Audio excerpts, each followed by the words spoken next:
Hello everyone, എൻ്റെ പേര് മുഹമ്മദ് ആരിഫ് സാമുദ്ദീൻ. ഞാൻ എയിംസ് നാഗ്പൂരിലെ ഫൈനൽ ഇയർ സ്റ്റുഡൻ്റ് ആണ്. നീറ്റ് 2020 വരെയാണ് കയറുന്നത്. അതിൻ്റെ റാങ്ക് 3075. നമ്മൾ organic chemistry some basic principles techniques ആ ചാപ്റ്ററിന്റെ എക്സസൈസ് ക്വസ്റ്റ്യൻസ് ചെയ്തു വരികയായിരുന്നു. ഓക്കെ, കഴിഞ്ഞ ക്ലാസ്സിൽ 7ാമത്തെ ക്വസ്റ്റ്യൻ നമ്മൾ ചെയ്തു തീർത്തു. 8.8ലേക്ക് കയറാം. ക്വസ്റ്റ്യൻ ഇതാണ്: identify the functional groups in the following compounds. തന്നിരിക്കുന്ന കോമ്പൗണ്ട്സിന്റെ ഫംഗ്ഷണൽ ഗ്രൂപ്പ്സ് ഏതൊക്കെയാണ് ഐഡന്റിഫൈ ആണ് പറഞ്ഞേക്കുന്നത്. ഫസ്റ്റ് കോമ്പൗണ്ട് നോക്കാം. ഓക്കെ, ഫസ്റ്റ് കോമ്പൗണ്ട് നോക്കുകയാണെങ്കിൽ നമുക്ക് ബെൻസീൻ റിംഗിലേക്ക് 3 ഗ്രൂപ്പ്സ് അറ്റാച്ച് ഉണ്ട്. ഇതൊക്കെ ഒരു CHO ഗ്രൂപ്പ്, ഒരു OCH3 ഗ്രൂപ്പ്, ഒരു OH ഗ്രൂപ്പ്. അത് മൂന്നെണ്ണമാണ് ഇവിടുത്തെ ഫംഗ്ഷണൽ ഗ്രൂപ്പ്. ഏതൊക്കെ? ഒരു ആൽഡിഹൈഡ് ഗ്രൂപ്പ് ഉണ്ട്, പിന്നെ ഒരു മെത്തോക്സി ഗ്രൂപ്പ് ഉണ്ട്, ഒരു ഹൈഡ്രോക്സി ഗ്രൂപ്പ് ഉണ്ട്. ഇത് മൂന്നെണ്ണമാണ് അവിടുത്തെ ഫംഗ്ഷണൽ ഗ്രൂപ്പ് ആയിട്ടുള്ളത്. രണ്ടാമത്തെ കോമ്പൗണ്ട് നോക്കുകയാണ്. ബെൻസീൻ റിംഗിലേക്ക് ഒരു NH2 ഗ്രൂപ്പ് അല്ലെങ്കിൽ പ്രൈമറി അമീൻ ഗ്രൂപ്പ് ഉണ്ട് അവിടെ. പിന്നെ ഒരു എസ്റ്റർ ലിങ്കേജ് ഇവിടെ കാണാൻ പറ്റും. അല്ലേ, എസ്റ്റർ ലിങ്കേജ് ഉണ്ട് അവിടെ. പിന്നെ ഒരു ടെർഷറി അമീൻ ഗ്രൂപ്പ് ഉണ്ട്. നൈട്രജന് 3 കാർബൺ അറ്റാച്ച് ചെയ്തിരിക്കുന്നു. ഒരു ടെർഷറി അമീൻ ഗ്രൂപ്പ് അവിടെ നോക്കാം. അപ്പൊ അത് മൂന്നെണ്ണമാണ് അവിടുത്തെ ഫംഗ്ഷൻ ഗ്രൂപ്പ് ആയിട്ടുള്ളത്. പിന്നെ തേർഡ് കോമ്പൗണ്ട് നോക്കുകയാണെങ്കിൽ നമുക്കൊരു NO2 ഗ്രൂപ്പ് അല്ലെങ്കിൽ നൈട്രോ ഗ്രൂപ്പ് അവിടെ ഫംഗ്ഷൻ ഗ്രൂപ്പ് ആയിട്ടുണ്ട്.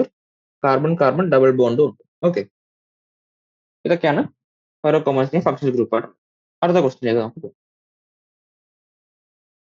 which of the two NO2 CH2 CH2O minus or CH3 CH2O minus is expected to be more stable and why? ഈ രണ്ട് തന്നേക്കുന്ന കോമ്പൗണ്ടിൽ ഏതായിരിക്കും കൂടുതൽ സ്റ്റേബിൾ എന്നാണ് ചോദിച്ചേക്കുന്നത്. അപ്പൊ നമുക്കറിയാം NO2 എന്ന് പറയുന്നത് ഒരു ഇലക്ട്രോൺ വിഡ്രോയിങ് ഗ്രൂപ്പ് ആണ് അല്ലേ. ഓക്കെ, പിന്നെ മിഥൈൽ ഈഥൈൽ ഗ്രൂപ്പുകളെല്ലാം എന്താണ്? ഇലക്ട്രോൺ ഡൊണേറ്റിംഗ് ഗ്രൂപ്പുകളാണ്. അപ്പൊ നമുക്ക് നോക്കാം, നമ്മുടെ ഓക്സിജൻ ആറ്റത്തിൽ മൈനസ് ചാർജ് നിൽപ്പുണ്ട്. രണ്ട് കോമ്പൗണ്ടിൽ മൈനസ് ചാർജ് നിൽപ്പുണ്ട്. ഈ മൈനസ് ചാർജ് നിൽക്കുന്നതുകൊണ്ട് എന്താണ്? ഈ രണ്ട് കോമ്പൗണ്ട് അൺസ്റ്റേബിൾ ആണ്. ഈ ഓക്സിജനുള്ള മൈനസ് ചാർജിന് ആര് ഏറ്റവും കൂടുതൽ കുറയ്ക്കുന്നു അവരായിരിക്കും കൂടുതൽ സ്റ്റേബിൾ ആവുക. അപ്പൊ നോക്കാം, നമ്മുടെ NO2 ഗ്രൂപ്പിൽ NO2 ഗ്രൂപ്പ് ഫസ്റ്റ് കോമ്പൗണ്ട് ഉള്ളതുകൊണ്ട് എന്താണ്? അതായത് ഈ മൈനസ് ചാർജിന് മൈനസ് എഫക്റ്റ് തന്നെ കാണും അല്ലേ. മൈനസ് ഇലക്ട്രോൺ വിഡ്രോയിങ് ഗ്രൂപ്പ് ഉള്ളതുകൊണ്ട് ഇവിടുത്തെ മൈനസ് ചാർജ് കുറവായിരിക്കും. പക്ഷേ ഇവിടെ ഇലക്ട്രോൺ ഡൊണേറ്റിംഗ് ഗ്രൂപ്പായ മീഥൈൽ ഗ്രൂപ്പ് ഉള്ളതുകൊണ്ട് എന്തായിരിക്കും ഇവിടെ ഈ മൈനസ് ചാർജ് ഇന്റൻസിറ്റി കൂടത്തേ ഉള്ളൂ. അപ്പൊ അങ്ങനെ നോക്കുകയാണെങ്കിൽ ഫസ്റ്റ് കോമ്പൗണ്ട് ആയിരിക്കും സെക്കൻഡ് കോമ്പൗണ്ടിനേക്കാളും കൂടുതൽ സ്റ്റേബിൾ ആയിരിക്കും. ഓക്കെ, ഈ ഈഥൈൽ ഗ്രൂപ്പ് എന്ന് പറയുന്നത് പ്ലസ് ഐ എഫക്റ്റ് ഉള്ളതും NO2 എന്നുള്ളത് മൈനസ് ഐ എഫക്റ്റ് ഉള്ള ഗ്രൂപ്പുമാണ്. അപ്പോൾ അവിടെ ഫസ്റ്റ് കോമ്പൗണ്ട് ആയിരിക്കും സെക്കൻഡ് കോമ്പൗണ്ടിനേക്കാളും കൂടുതൽ സ്റ്റേബിൾ. ഓക്കെ, അടുത്ത ക്വസ്റ്റ്യനിലേക്ക് പോവാം. 10ാമത്തെ ക്വസ്റ്റ്യൻ ആണ്. Explain why alkyl group act as an electron donors when attached to pi system. അപ്പോൾ പൈ സിസ്റ്റത്തിലേക്ക് ആൽക്കൈൽ ഗ്രൂപ്പ് അറ്റാച്ച് ചെയ്തിട്ടുണ്ടെങ്കിൽ എന്തുകൊണ്ടാണ് അത് ഇലക്ട്രോൺ ഡോണർ ആയിട്ട് ആക്ട് ചെയ്യുന്നത്? നമ്മൾ ഓൾറെഡി ഡിസ്കസ് ചെയ്തിട്ടുള്ളതാണ്. ഹൈപ്പർ കോൺജുഗേഷൻ അവിടെ വരുന്നുണ്ട്. ഫോർ എക്സാമ്പിൾ ഒരു കാർബൺ കാർബൺ ഡബിൾ ബോണ്ട് ഉണ്ട്. ഓക്കെ, അപ്പൊ ഇങ്ങനെ ഒരു കാർബൺ കാർബൺ ഡബിൾ ബോണ്ട് ഉണ്ടെന്ന് വിചാരിക്കും. അപ്പൊ ഇവിടെ ഇങ്ങനെയുള്ള സിസ്റ്റത്തിൽ വരുമ്പോൾ തന്നെ ഹൈപ്പർ കോൺജുഗേഷൻ ഉണ്ട്. അഥവാ ഈ ഡബിൾ ബോണ്ട് ആയിട്ട് നിൽക്കുന്ന കാർബണിൽ അറ്റാച്ച് ചെയ്തിരിക്കുന്ന sp3 ഹൈബ്രിഡൈസ്ഡ് കാർബൺ. ഓക്കെ, അവിടെ അങ്ങനെ ഉണ്ടെങ്കിൽ അവിടെ എന്താ സംഭവിക്കുക? ഇത് വേറെ രീതി വരയ്ക്കുകയാണെങ്കിൽ ഇവിടെ എന്താ സംഭവിക്കുക? ഈ ബോണ്ട് ഇങ്ങോട്ട് ഷിഫ്റ്റ് ആവുന്നു, ഈ ബോണ്ട് ഇങ്ങോട്ട് പോകുന്നു. അപ്പൊ ഇവിടെ എന്ത് സംഭവിക്കുന്നു? ഇവിടെ ഇല്ല, ഇങ്ങനെ ബോണ്ട് ഷിഫ്റ്റ് നടക്കുന്നുണ്ട്. ഇങ്ങനെ ബോണ്ട് ഷിഫ്റ്റ് നടക്കുന്നുണ്ട്. ഈ ഡബിൾ ബോണ്ട് കാർബണിലേക്ക് അറ്റാച്ച് ഇരിക്കുന്ന കാർബൺ എത്ര ഹൈഡ്രജൻ ഉണ്ടോ അതിനനുസരിച്ച് അത്രയും ഹൈപ്പർ കോൺജുഗേഷൻ വഴി അത്രയും സ്ട്രക്ചേഴ്സ് പോസിബിൾ ആണ്. അപ്പൊ ഹൈപ്പർ കോൺജുഗേഷൻ സ്ട്രക്ചേഴ്സ് എത്ര നമുക്ക് വരയ്ക്കാൻ പറ്റും അത്രയും റെസൊണൻസ് ഇങ്ങനെ നടന്നുകൊണ്ടിരിക്കും. ഹൈപ്പർ കോൺജുഗേഷൻ വരുന്നതുകൊണ്ടാണ് അത് ഇലക്ട്രോൺ ഡൊണേറ്റിംഗ് സിസ്റ്റം ആയിട്ട് ആക്ട് ചെയ്യുന്നത് അല്ലേ. ഈ ബോണ്ട് ഇലക്ട്രോൺസ് അത് അങ്ങോട്ട് കൊടുക്കുകയാണ്. അതുകൊണ്ടാണ് അതിന്റെ പ്ലസ് എഫക്ട് വരുന്നത്. ഇതിന്റെ ഇലക്ട്രോൺ ഡൊണേറ്റിംഗ് ഗ്രൂപ്പ് അതിന് വരുന്നത് അതുകൊണ്ടാണ്. ഓക്കെ, ഇവിടെയുള്ള ഈ ഇലക്ട്രോൺസ് ഇവിടെ ഉണ്ടായിരുന്ന ഇലക്ട്രോൺസ് അതായത് അടുത്ത കാർബണിന്റെ empty ഓർബിറ്റിലേക്ക് ഷിഫ്റ്റ് ആയി. അങ്ങനെയാണ് ഈ ബോണ്ട് ഉണ്ടാക്കുന്നത്. ഓക്കെ, അതുകൊണ്ടാണ് ഇലക്ട്രോൺ ഡൊണേറ്റിംഗ് ഗ്രൂപ്പ് ആവുന്നത് ആൽക്കൈൽ ഗ്രൂപ്പ്.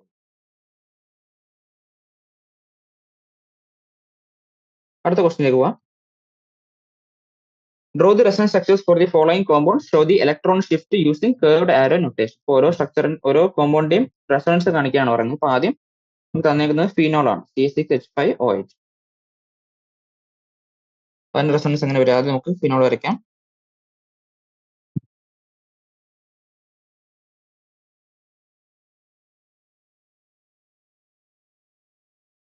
ഇപ്പൊ നമ്മുടെ ഓക്സിജൻ നമ്മുടെ ലോൺ പെയർ ഓഫ് ഇലക്ട്രോൺസ് ഉണ്ട്.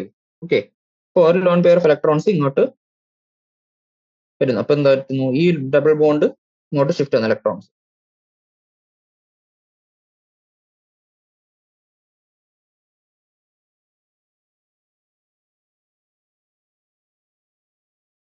ഇനി ഇവിടെ മൈനസ് ചാർജ് വന്നു.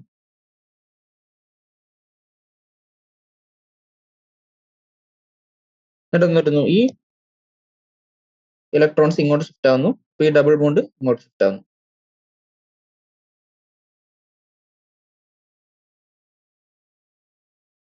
ഇവിടെ മൈനസ് ചാർജ് വരുന്നു. ഇവിടെ രണ്ടിടത്തും ബോണ്ട്.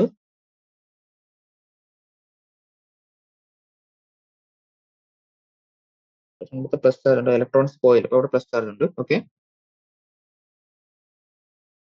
എന്നിട്ട് എന്ത് ചെയ്യുന്നു, ഈ ഇലക്ട്രോൺസ് വീണ്ടും ഷിഫ്റ്റ് ചെയ്യുമ്പോൾ ഈ ഡബിൾ ബോണ്ട് ഇങ്ങോട്ട് ഷിഫ്റ്റ് ആവുന്നു. എന്ന് പറ്റുന്നു, ഈ ഇലക്ട്രോൺസ് ഇങ്ങോട്ട് ഷിഫ്റ്റ് ആവുന്നു.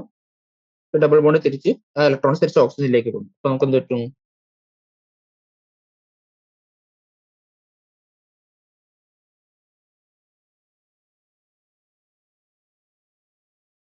ഓക്സിജൻ തിരിച്ച രണ്ട് ഇലക്ട്രോൺസ് തിരിച്ചിട്ട്. അപ്പൊ ഇതാണ് ഫിനോളിൽ നടക്കുന്ന റെസൊണൻസ്. ഇതാണ്. ഓക്കെ, അടുത്ത നമുക്ക് തന്നിരിക്കുന്നത് T6H5NO2 ആണ്. T6H5NO2 നമുക്ക് വരയ്ക്കാം.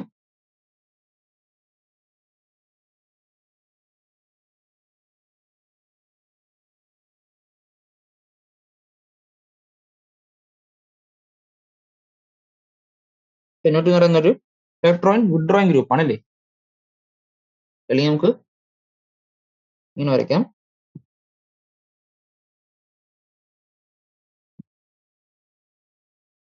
ഈ ഇലക്ട്രോൺസിനെ ഓക്സിജൻ വലിക്കുന്നു, ഈ ഇലക്ട്രോൺസ് ഇങ്ങോട്ട് വരും.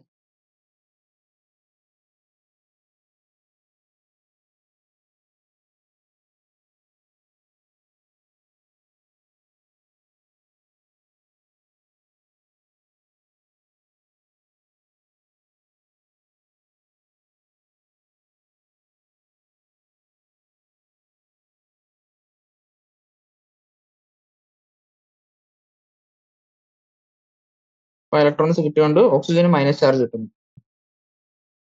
ഇലക്ട്രോൺസും കൂടെ കാണിക്കാം. ഇവിടെ ഇലക്ട്രോൺസ് ഡെഫിഷ്യന്റ് ആയതുകൊണ്ട് ഇവിടെ ഒരു പോസിറ്റീവ് ചാർജ് ഡെവലപ്പ് ആകും. പിന്നെ എങ്ങനെ ഇലക്ട്രോൺ ഷിഫ്റ്റ് ആകുന്നു, ഈ ബോണ്ട് ഇങ്ങോട്ട് ഷിഫ്റ്റ് നടക്കുന്നു.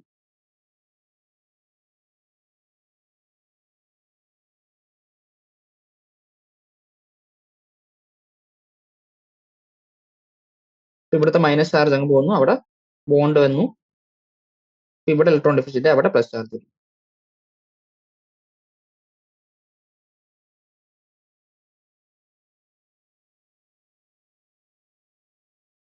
ഈ ബോണ്ട് ഇങ്ങോട്ട് ഷിഫ്റ്റ് ആവും.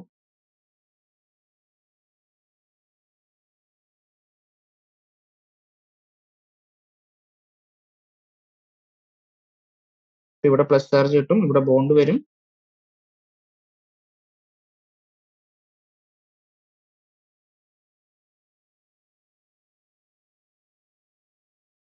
അപ്പൊ ഇതാണ് ഇവിടെ നടക്കുന്ന റിസൾട്ട്.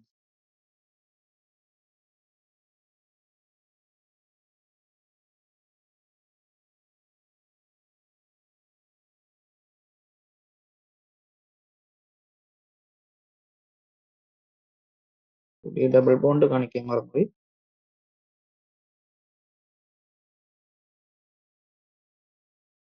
അടുത്ത സ്റ്റെപ്പിൽ എന്തായിരിക്കും നടക്കുക, അടുത്ത സ്റ്റെപ്പിൽ ഈ ഡബിൾ ബോണ്ട് ഇലക്ട്രോൺസ് ഇങ്ങോട്ട് ഷിഫ്റ്റ് ആവുന്നു. അപ്പൊ തിരിച്ച് ഇലക്ട്രോൺസ് തിരിച്ച് നമ്മുടെ ആദ്യത്തെ സ്റ്റേറ്റിലേക്ക് തിരിച്ചെത്തുന്നു. അതാണ് ഇവിടെ സംഭവിക്കുന്നത്.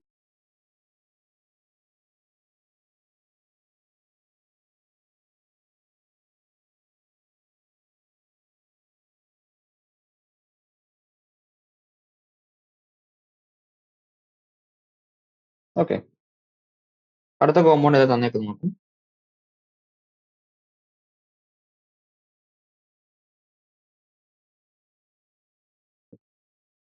നമുക്ക് തന്നേക്കുന്നത് CH3CH ഡബിൾ ബോണ്ട് CH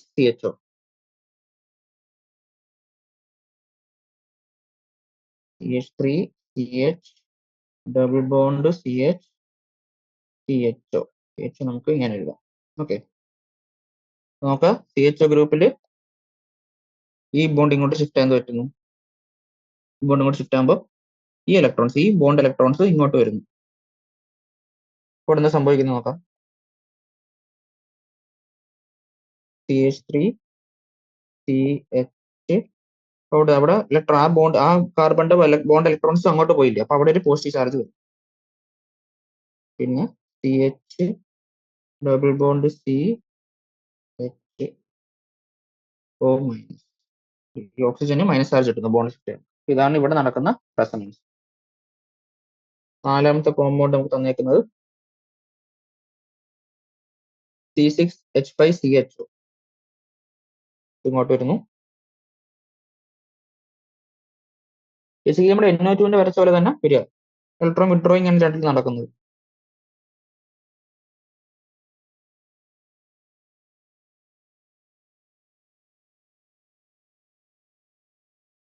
ഇവിടെ ഒരു ബോണ്ട് വരും, ഇവിടെ ഒരു ബോണ്ട് ഉണ്ട്, ഇവിടെ പോസിറ്റീവ് ചാർജ് ഉണ്ട്. അടുത്ത ഈ ബോണ്ട് ഇങ്ങോട്ട് വരുന്നു.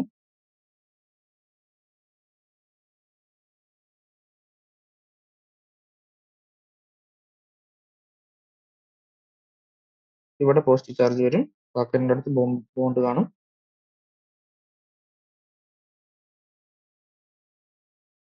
ഇതാണ് ഇവിടെ നടക്കുന്ന റെസൊണൻസ്. അടുത്ത നമുക്ക് തന്നേക്കുന്ന കോമ്പൗണ്ട് C6H5CH2+.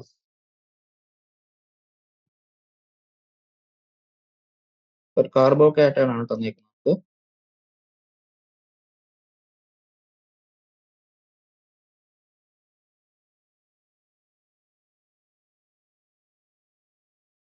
എന്തെന്നു ഇവിടെ ബോണ്ട് ഷിഫ്റ്റ് നടക്കുന്നു ഇങ്ങനെ.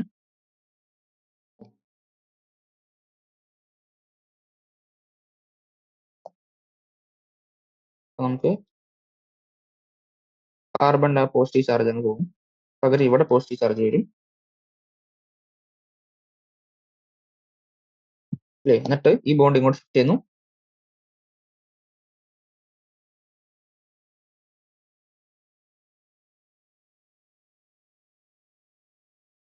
ഇവിടെ ഡബിൾ ബോണ്ട് ഉണ്ട്, ഇവിടെ ഡബിൾ ബോണ്ട് ഉണ്ട്, ഇവിടെ പോസിറ്റീവ് ചാർജ് വരും. ഈ ബോണ്ട് ഇങ്ങോട്ട് ഷിഫ്റ്റ് ചെയ്യുന്നു.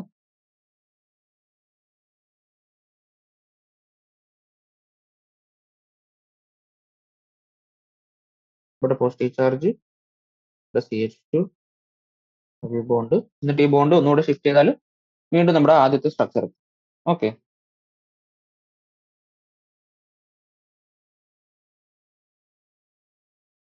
അടുത്ത നമുക്ക് തന്നേക്കുന്നത് CH3CH ഡബിൾ ബോണ്ട് CH2.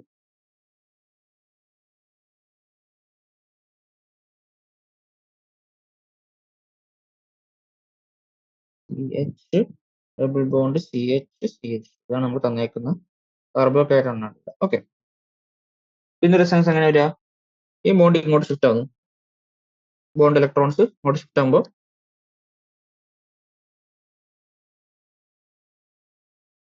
ഇപ്പൊ ഇവിടെ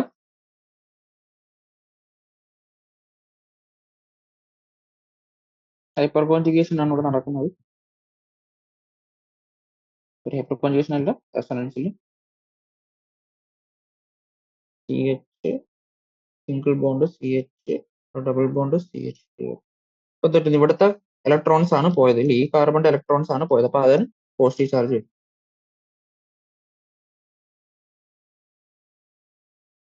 ഇതാണ് ഇവിടെ നടക്കുന്ന റെസൊണൻസ്. അടുത്ത ക്വസ്റ്റ്യൻ തരും, what are electrophiles and nucleophiles, explain with example. അപ്പൊ എന്താണ് ഇലക്ട്രോഫൈൽസ് ന്യൂക്ലിയോഫൈൽസ് എന്നാണ്. ഇലക്ട്രോഫൈൽസ് എന്ന് വെച്ചാൽ എന്താണ്? ഇലക്ട്രോഫൈൽസ് എന്ന് വെച്ചാൽ നമുക്ക് വേണ്ട ഒരു ഗ്രൂപ്പിൽ നിന്ന് ഇലക്ട്രോൺസിനെ റിമൂവ് ചെയ്യുന്ന ആൾ, അല്ലെങ്കിൽ ഇലക്ട്രോഫൈൽസ് ഇലക്ട്രോൺ ലവിങ് സ്പീഷീസ് അല്ലേ, അപ്പൊ അവിടെ ഇലക്ട്രോൺ ഉള്ള ആളെ തേടി പോകുന്ന ആൾ. ഓക്കെ, അപ്പൊ എന്താണ് ഇലക്ട്രോഫൈൽസ് ഇലക്ട്രോണെ തേടി പോകുന്നുണ്ട്, എന്തുകൊണ്ടാണ്? അവർക്ക് ഇലക്ട്രോൺ ഡെഫിഷ്യന്റ് ആയിട്ടുള്ള ഗ്രൂപ്പുകളായിരിക്കും അല്ലേ. അപ്പൊ അങ്ങനെയുള്ള ഗ്രൂപ്പുകളൊക്കെ ഇലക്ട്രോഫൈൽസ് വിളിക്കുക. അപ്പൊ അങ്ങനെയുള്ള ഇലക്ട്രോഫൈൽസിന്റെ എക്സാമ്പിൾസ് ആണ് ഇവിടെ കാർബോകാറ്റയോൺ ഒക്കെ അല്ലേ. കാർബോകാറ്റയോൺ പോസിറ്റീവ് ചാർജ് ഉണ്ട്, അപ്പോൾ ഓൾറെഡി ഇലക്ട്രോൺ ഡെഫിഷ്യന്റ് ആണ്, അപ്പൊ അവർക്ക് ഇലക്ട്രോൺ ഉള്ള സ്ഥലത്തേക്ക് അവർ പോകുന്നു. പിന്നെ കാർബണിൽ ഗ്രൂപ്പുള്ള ഫങ്ഷണൽ ഗ്രൂപ്പ് ഒക്കെ.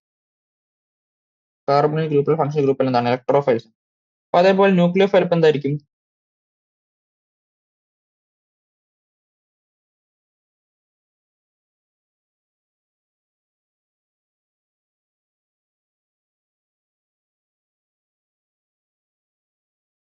ഇലക്ട്രോൺ വാങ്ങാൻ വരുന്നവരാണ് എന്ത്? ഇലക്ട്രോഫൈൽസ്. ഇലക്ട്രോൺ കൊടുക്കുന്നവരായിരിക്കും എന്ത്? ന്യൂക്ലിയോഫൈൽസ്. അല്ലെങ്കിൽ ഇലക്ട്രോൺ കൊടുക്കണമെങ്കിൽ ഇലക്ട്രോൺ റിച്ച് ആയിട്ടുള്ള ഗ്രൂപ്പുകളായിരിക്കും അല്ലേ? അപ്പം ഇലക്ട്രോൺ ഉള്ള ഗ്രൂപ്പുകളായിരിക്കും ന്യൂക്ലിയോഫൈൽ ആയിട്ട് ആക്ട് ചെയ്യുക. അപ്പം ന്യൂക്ലിയോഫൈൽ എന്ന് ആക്കിയും തന്നെ എന്താണ്? Nucleus loving species. ന്യൂക്ലിയസിന്റെ ചാർജ് എന്താണ്? പോസിറ്റീവ് ചാർജ് ആണ്. അപ്പൊ അതിനെ സീക്ക് ചെയ്ത് പോകുന്ന ആൾക്കാർ, അതാണ് ന്യൂക്ലിയോഫൈൽസ്. ഇലക്ട്രോൺ റിച്ച് ആയിട്ടുള്ള ഗ്രൂപ്പുകൾ എക്സാമ്പിൾ പറയുകയാണെങ്കിൽ ഇവിടെ OH ഗ്രൂപ്പ് ഇല്ലേ, oxygen loan pair of electrons ഉണ്ട്. CN ഗ്രൂപ്പ് എങ്കിൽ NC ഗ്രൂപ്പ്, നൈട്രജൻ ആണ് ലോൺ പെയർ ഉള്ളത്. പിന്നെ കാർബാനോൺസ് അതൊക്കെ എന്താണ്? ഇതൊക്കെ ന്യൂക്ലിയോഫൈൽസിന്റെ എക്സാമ്പിൾ ആണ്.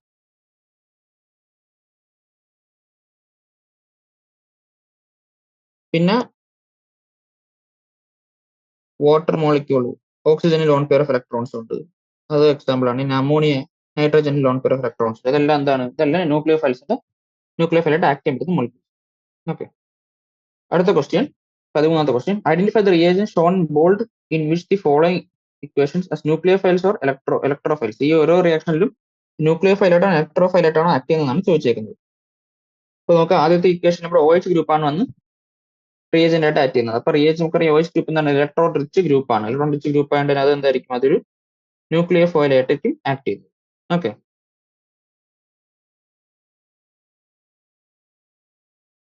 അതേപോലെ തന്നെ അടുത്ത ഗ്രൂപ്പിൽ CH3CO CH3 അതിന് അറ്റാക്ക് ചെയ്യുന്നത് CN ഗ്രൂപ്പാണ്. CN മൈനസ് ആണ്. CN മൈനസ് ആണ്, അത് എന്താണ്? ഇലക്ട്രോൺ റിച്ച് ഗ്രൂപ്പാണ്. അപ്പൊ അതും എന്തായിരിക്കും? അതും ഒരു ന്യൂക്ലിയോഫൈലായിട്ടായിരിക്കും ആക്ട് ചെയ്യുന്നത്. പിന്നെ മൂന്നാമത്തെ ഗ്രൂപ്പിൽ നോക്കുക, C6H9 ബെൻസീനോ എന്ന് അറ്റാക്ക് ചെയ്യുന്ന ആരാണ്? CH3CO കാർബൺ ഒരു പോസിറ്റീവ് ചാർജ് ഉണ്ട്. അപ്പൊ അതൊരു ഇലക്ട്രോൺ ഡെഫിഷ്യൻ ഗ്രൂപ്പ് ആണ് അല്ലേ? ഇലക്ട്രോൺ ഡെഫിഷ്യൻ ഗ്രൂപ്പ് ആയതുകൊണ്ട് തന്നെ അത് ഇലക്ട്രോണിനെ തേടി പോകുന്ന ആളായിരിക്കും. അതുകൊണ്ട് തന്നെ അതെന്തായിരിക്കും? അതൊരു ഇലക്ട്രോഫൈലായിട്ടായിരിക്കും ആക്ട് ചെയ്യുന്നത്. ഓക്കെ. അടുത്ത ക്വസ്റ്റിലേക്ക് പോവാം. Classify the following reactions as in one of the reaction type studied in this one. ഇപ്പൊ ഈ ഓരോ റിയാക്ഷനും എന്ത് റിയാക്ഷൻ ആണ് പറയാനാണ് പറയുന്നത്. അപ്പൊ നോക്കാം, ഫസ്റ്റ് റിയാക്ഷനിൽ CH3CH2Br വന്ന് അറ്റാക്ക് ചെയ്യുന്നവരാണ്? HS മൈനസ് ആണ്. എന്നിട്ട് എന്ത്? Br മാറ്റി അവിടെ HS മൈനസ് കയറി. അപ്പൊ നോക്കാം, Br മാറ്റിയിട്ട് വേറൊരാൾ കയറി. ഇവിടെ ഒരു ന്യൂക്ലിയോഫൈലായിട്ടാണ് മൈനസ് ചാർജ് ഉണ്ട്. ഇപ്പൊ ഇലക്ട്രോൺ റിച്ച് സ്പീഷീസ് ആണ്. ന്യൂക്ലിയോഫൈലായിട്ട് ഒന്ന് അറ്റാക്ക് ചെയ്തു, എന്നിട്ട് മാറ്റി. ഇതെന്താണ്? ഇതൊരു തരം സബ്സ്റ്റിറ്റ്യൂഷൻ റിയാക്ഷൻ ആണ് ഇവിടെ നടന്നത് അല്ലേ? സ്പെസിഫിക് ആയിട്ട് പറഞ്ഞാൽ ന്യൂക്ലിയോഫിലിക് സബ്സ്റ്റിറ്റ്യൂഷൻ ആണ് ഇവിടെ നടന്നത്. ഇത് രണ്ടാമത്തെ റിയാക്ഷൻ നോക്കാം. CH3 twice C double bond CH2. Okay, അതിനകത്തേക്ക് HCl അറ്റാക്ക് ചെയ്യുന്നു. അറ്റാക്കിംഗ് റിയേജന്റ് ആയിട്ട് HCl വരുന്നു. അപ്പൊ നമുക്ക് അവിടെ ഡബിൾ ബോണ്ട് മാറി എച്ചും Clഉം അതിനകത്തേക്ക് മാറി. അതിനകത്തേക്ക് ആ കോമ്പൗണ്ടിലേക്ക് കയറി, നമ്മുടെ സബ്സ്ട്രേറ്റിലോട്ട് കയറി. അപ്പൊ നമുക്ക് വെളിയിൽ നിന്നൊരു അറ്റാക്ക് റിയേജന്റിലേക്ക് ഇപ്പോൾ പുതിയ ഐറ്റംസ് അതിനകത്തേക്ക് ചേർക്കുകയാണ്, ആഡ് ചെയ്യാണ്, അഡീഷൻ നടക്കുകയാണ് അല്ലേ? അപ്പൊ അതൊരു അഡീഷൻ റിയാക്ഷൻ.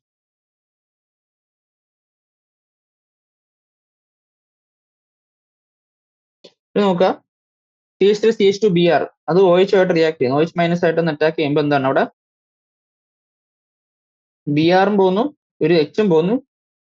എന്നിട്ട് എന്ത് പറ്റുന്നു? അവിടെ ഡബിൾ ബോണ്ട് ഉണ്ടാകുന്നു. വെച്ചാൽ ആ ഉണ്ടാകുന്ന സബ്സ്ട്രേറ്റിൽ നമുക്ക് ആറ്റംസിനെ നമ്മൾ കളയാണ്, അല്ലെങ്കിൽ എലിമിനേറ്റ് ചെയ്യാണ്. അതൊരു എലിമിനേഷൻ റിയാക്ഷൻ.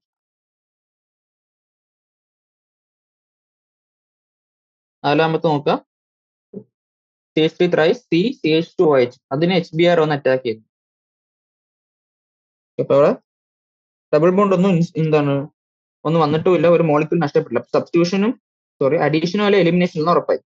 ഓക്കെ. പിന്നെ OH ഗ്രൂപ്പിനെ മാറ്റി അല്ലേ? OH ഗ്രൂപ്പ് അവിടെ ഉണ്ടായിരുന്നു, നമുക്ക് ഉണ്ടായിരുന്ന പ്രൊഡക്റ്റിൽ OH ഗ്രൂപ്പ് ഇല്ല. അപ്പൊ ഇവിടെ എന്താണ് സംഭവിച്ചത്? നമ്മുടെ OH മാറ്റി ഇവിടെ നമ്മുടെ Br കയറി അല്ലേ? അപ്പൊ OH H കൂടെ ചേർന്ന് വാട്ടർ ആയിട്ട് പോയി. OH മാറ്റി Br അവിടെ കയറി. എന്നിട്ട് എന്താണ്? ഈ മോളിക്യൂളിന് റീഅറേഞ്ച്മെന്റ് നടന്നിട്ടുണ്ട് അല്ലേ?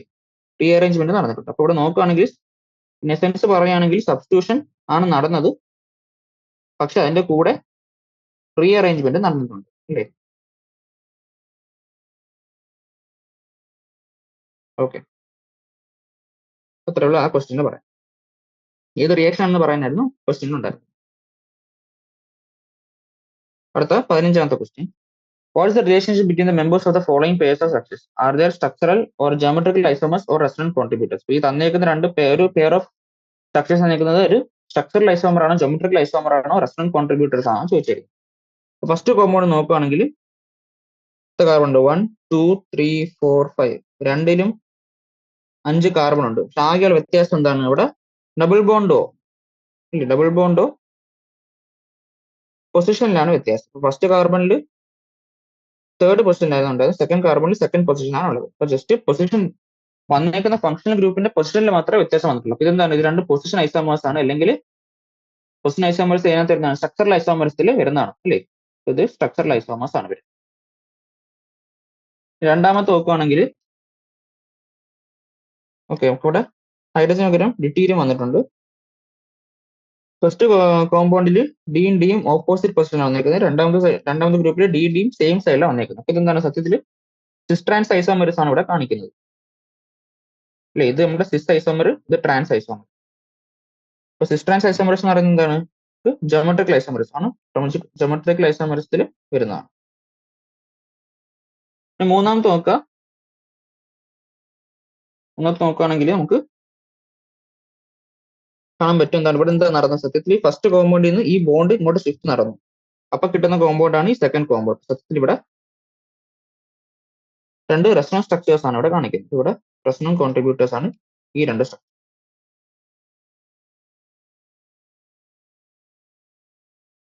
ഓക്കെ, അടുത്ത ക്വസ്റ്റിലേക്ക് പോവാം. For the following bond cleavages, use curved arrows to show the electron flow and classify each as homolysis or heterolysis. Identify reactive intermediate product as free radical, carbocation and carbon. അപ്പൊ ഇവിടെ നടക്കുന്ന bond cleavage homolytic cleavage ആണോ ഹെറ്ററോലിറ്റിക് cleavage ആണോ എന്ന് പറയാം. Bond transparent ആരോ വെച്ച് കാണിക്കുക. പിന്നെ ഉണ്ടാകുന്ന ഇന്റർമീഡിയറ്റ് ഫ്രീ റാഡിക്കൽ ആണോ, കാർബോക്കേറ്റ് ആണോ, കാർബോ ആനയൻ ആണോ എന്ന് പറയാനാണ് പറഞ്ഞേക്കുന്നത്. അപ്പൊ നോക്കുക, ഇവിടെ ഫ്രീ റാഡിക്കൽസ് ആണ് ഉണ്ടായത്. ഇപ്പൊ CH3OO ഫ്രീ റാഡിക്കൽ ഉണ്ടാവും. ഫ്രീ റാഡിക്കൽ ഉണ്ടാവണമെങ്കിൽ എന്താണ് നമുക്കറിയാം? രണ്ടിനും ഹോമോലിറ്റിക് ക്ലീവേജ് ഉണ്ടാവണം അല്ലേ, അല്ലെങ്കിൽ ഹാഫ് ആരോ വെച്ച് നമ്മൾ കാണിക്കണം. അതിനാണ് ഹോമോലിറ്റിക് ക്ലീവേജ് അല്ലേ. ഹാഫ് ആരോ വെച്ച് കാണിക്കുമ്പോൾ രണ്ട് ഫ്രീ റാഡിക്കൽ ഉണ്ടായി. ഓക്കെ, അപ്പൊ ഇവിടുത്തെ ഫ്രീ റാഡിക്കൽ ആണ് ഇവിടുത്തെ ഇന്റർമീഡിയറ്റ് എന്ന് പറയുന്നത്. രണ്ടാമത്തെ ക്വസ്റ്റ്യനിൽ ഇവിടെ എന്താണ് സംഭവിച്ചത് നോക്കാം. നമുക്ക് CH3CO CH3 ഓക്കെ, അസറ്റോൺ ഉണ്ട്. അസറ്റോണിനെ ഒന്ന് അറ്റാക്ക് ചെയ്യുന്നവരാണ്. OH- ഒന്ന് അറ്റാക്ക് ചെയ്യാണ്. ഇവിടെ എന്താണ് സംഭവിക്കുന്നത്? അസറ്റോണിൽ നമുക്ക് ഇങ്ങനെ വരയ്ക്കാം. CH3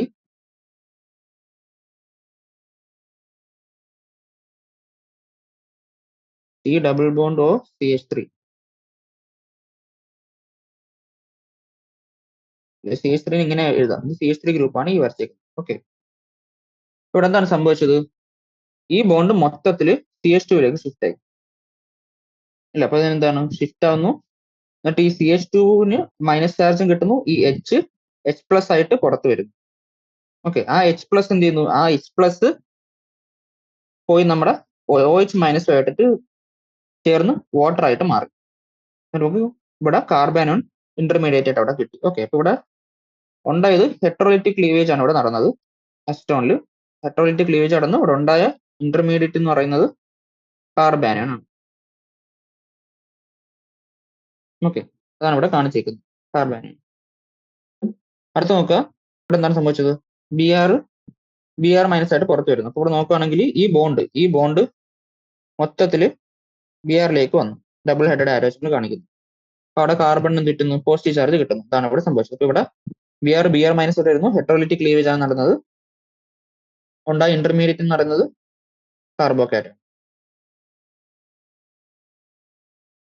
മൂന്നാമത്തെ നോക്കുക, ഇവിടെ ബെൻസീൻ റിംഗിലേക്ക് ഇലക്ട്രോഫൈൽ വന്ന് കയറി. ഇപ്പൊ എന്താണ് ഇവിടെ സംഭവിച്ചത്? ഈ ബോണ്ട് ഇങ്ങോട്ട് മൊത്തത്തിൽ ഷിഫ്റ്റ് ആയി അല്ലേ. മൊത്തത്തിൽ ഷിഫ്റ്റ് ആയി നമുക്ക് എന്ത് കിട്ടുന്നു? നമുക്ക് കിട്ടിയ സാധനമാണ് മൈനസ് ചാർജ് ഉണ്ടായിരുന്നു. ഇതാണ് ഇവിടെ ഉണ്ടാവുന്ന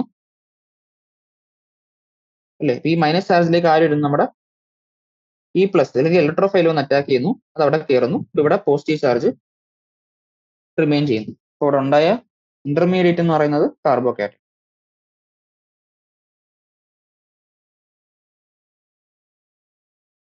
അവിടെ നിൽക്കുന്നത് പെട്രോളിക് ക്ലീവേജ് ആണ്.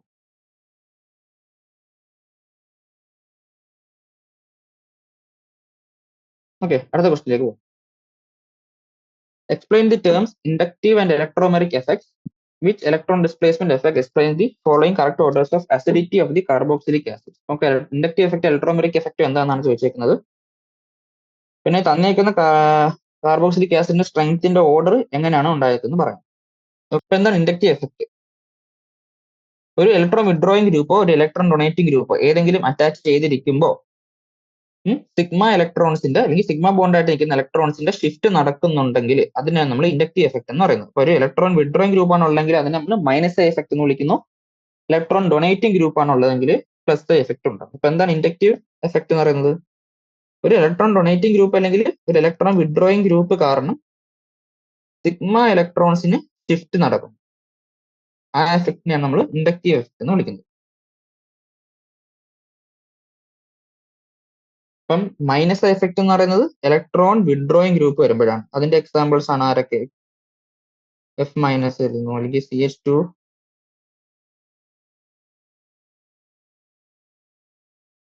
ഗ്രൂപ്പ് ആയിട്ടുള്ളത് നമ്മളെ NO2 ഗ്രൂപ്പ് വരുന്നു. അതൊക്കെ എന്താണ് ഇലക്ട്രോൺ വിഡ്രോയിങ് ഗ്രൂപ്പാണ്. ഫോർ എക്സാമ്പിൾ ആണെങ്കിൽ ഫ്ലൂറിന് അറ്റാച്ച് ചെയ്തിരിക്കുന്ന ഒരു ആൽക്കൈൽ ചെയിൻ. ഈ ഫ്ലൂറിൻ എന്ന് പറയുന്നത് ഇലക്ട്രോൺ വിഡ്രോയിങ് ഗ്രൂപ്പാണ്.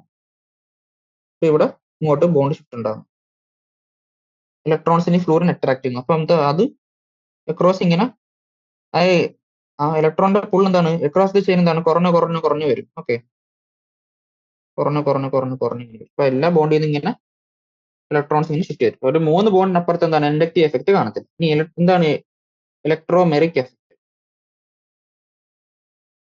ഇലക്ട്രോൺ ഡൊണേറ്റിംഗ് ഗ്രൂപ്പിന്റെ എക്സാമ്പിൾ നമ്മൾ പറഞ്ഞല്ലോ. ഇലക്ട്രോൺ ഡൊണേറ്റിംഗ് ഗ്രൂപ്പാണ് നമ്മുടെ മീഥൈൽ ഗ്രൂപ്പ്, ഈഥൈൽ ഗ്രൂപ്പ് എന്നൊക്കെ പറയുന്നത് എന്താണ് ഇലക്ട്രോൺ ഡൊണേറ്റിംഗ് ഗ്രൂപ്പ് അല്ലേ? മീഥൈൽ ഗ്രൂപ്പ്, ഈഥൈൽ ഗ്രൂപ്പ് എല്ലാം ഇലക്ട്രോൺ ഡൊണേറ്റിംഗ് ഗ്രൂപ്പുകളാണ്. അടുത്ത എന്താണ് ഇലക്ട്രോമെറിക് എഫക്ട്? ഇലക്ട്രോമെറിക് എഫക്ട് എന്ന് വെച്ചാൽ ഒരു അറ്റാക്കിംഗ് റിയേജന്റിന്റെ പ്രസൻസിൽ ഇല്ലേ, ഒരു അറ്റാക്കിംഗ് റിയേജന്റിന്റെ പ്രസൻസിൽ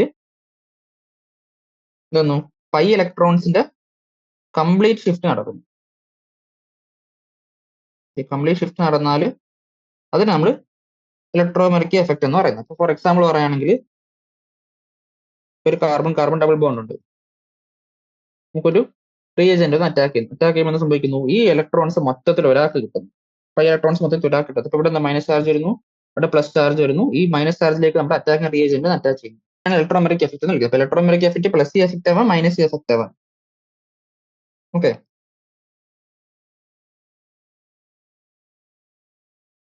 പ്ലസ് എഫക്ട് എന്ന് പറഞ്ഞാൽ എന്താണ്?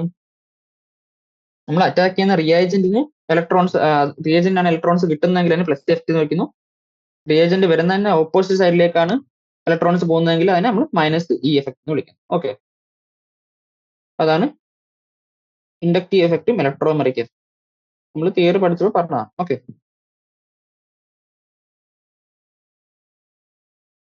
ഇനി ഈ കാർബോക്സിലിക് ആസിഡ്സിന്റെ സ്ട്രെങ്ത് പറയുകയാണെങ്കിൽ ഇപ്പൊ നോക്കുക, ആസിഡിന്റെ സ്ട്രെങ്ത് എന്ന് പറയുന്നത് എന്താണ്? എത്ര പെട്ടെന്ന് ആസിഡ് നമ്മൾ H+ വിട്ട് കൊടുക്കും അല്ലേ? അപ്പൊ നോക്കാം, നമ്മൾ H+ വിട്ട് കൊടുത്താൽ പിന്നെ ഇവിടെ എന്താ സംഭവിക്കുക? അപ്പൊ ആലോചിക്കുക, നമുക്കൊരു COH ഗ്രൂപ്പ് ഉണ്ട്. COH ഗ്രൂപ്പ് ആ H+ വിട്ട് കൊടുത്തു കഴിഞ്ഞാൽ പിന്നെ ബാക്കി വരുന്നത് ഈ CO- അയോൺ ആണ് അല്ലേ? ഇപ്പൊ CO- അയോൺ എന്താണ്? അൺസ്റ്റേബിൾ ആയിട്ടുള്ള അയോൺ ആണ്. അപ്പൊ അതിനെ ഏറ്റവും കൂടുതൽ സ്റ്റേബിലൈസ് ചെയ്യുന്ന ആരായിരിക്കും? അതായിരിക്കും എന്ത്? Strongest acid. H+ കൊടുത്തു കഴിഞ്ഞാൽ ഉണ്ടാകുന്ന അയോണിനെ സ്റ്റേബിൾ ആയിട്ട് വെക്കാൻ പറ്റുന്ന ആളായിരിക്കും എന്ത്? ഏറ്റവും സ്ട്രോങ്സ്റ്റ് ആയിട്ടുള്ള ആസിഡ്. ഇവിടെ നോക്കുകയാണെങ്കിൽ ഫസ്റ്റ് കേസിൽ എന്താണ്? COH ഗ്രൂപ്പ് അറ്റാച്ച് ചെയ്യുന്ന കാർബണിലും 3 Cl3 ഗ്രൂപ്പ് ഉണ്ട്, അല്ലെങ്കിൽ ഇലക്ട്രോൺ വിഡ്രോയിങ് ഗ്രൂപ്പ് ആയിട്ടുള്ള Cl3 ഉണ്ട്. പിന്നെ രണ്ടാമത്തിൽ 2 Cl2 ഉണ്ട്, 2 Cl ഉണ്ട്, മൂന്നാമത്തിൽ ഒറ്റ Cl ഉണ്ട്. അപ്പൊ നമുക്ക് ആലോചിക്കാം, ഈ CO- ഇലക്ട്രോൺ വിഡ്രോയിങ് ഗ്രൂപ്പ് ഉണ്ടെങ്കിൽ എന്താണ്? ആസിഡിന്റെ സ്ട്രെങ്ത് കൂടും. കാരണം അതിന് ഈ മൈനസ് ചാർജിനെ സ്റ്റെബിലൈസ് ചെയ്യാൻ പറ്റും. അപ്പൊ number of electron withdrawing group കൂടിയാൽ എന്താണ്?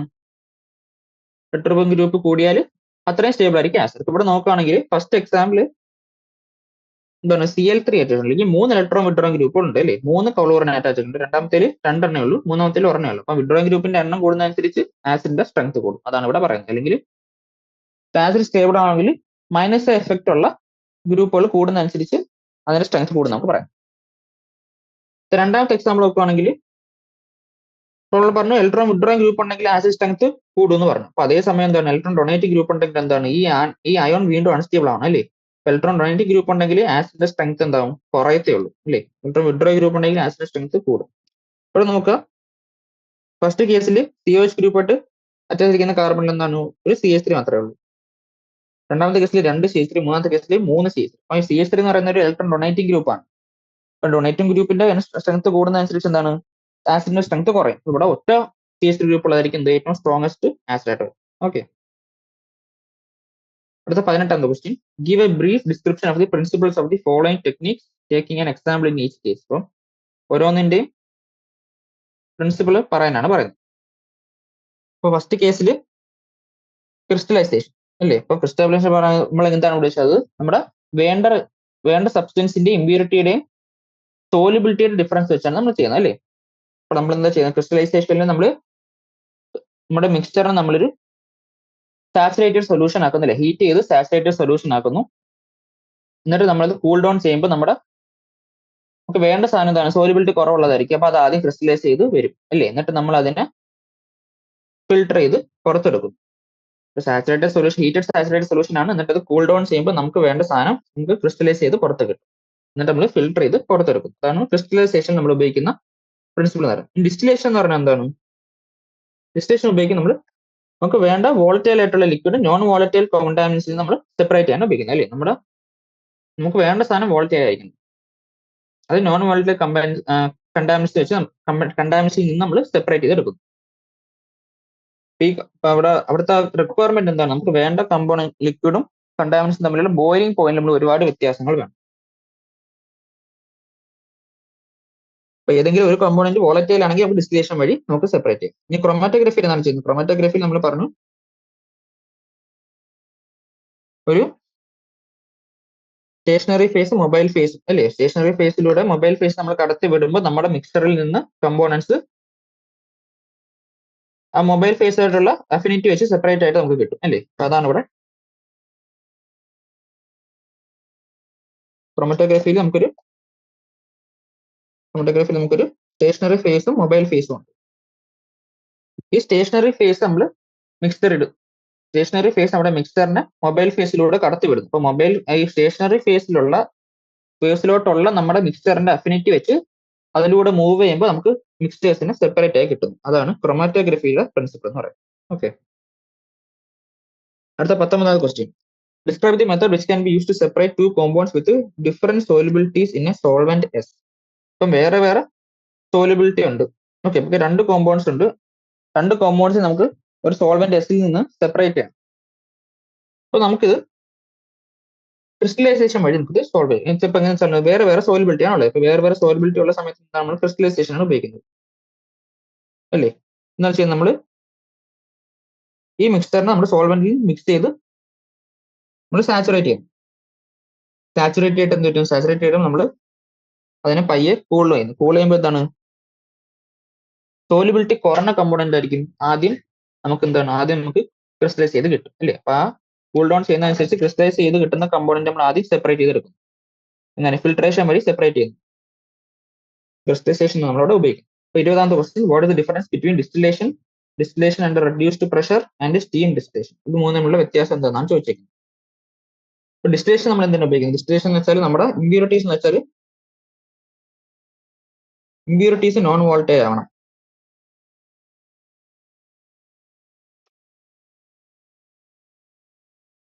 അപ്പൊ ആ കേസിലാണ് നമ്മൾ ഡിസ്റ്റിലേഷൻ ഉപയോഗിക്കുന്നത്.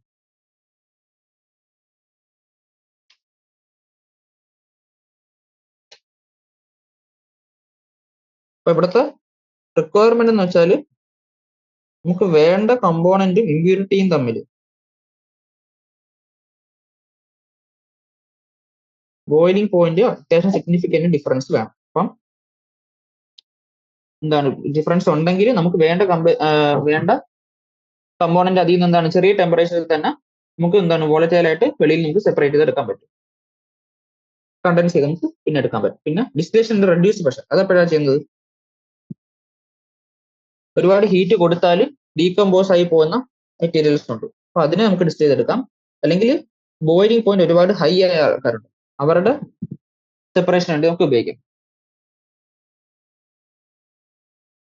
അതാണ് ഡിസ്റ്റിലേഷൻ ആൻഡ് റെഡ്യൂസ് പ്രഷർ. അപ്പൊ എന്താണ്,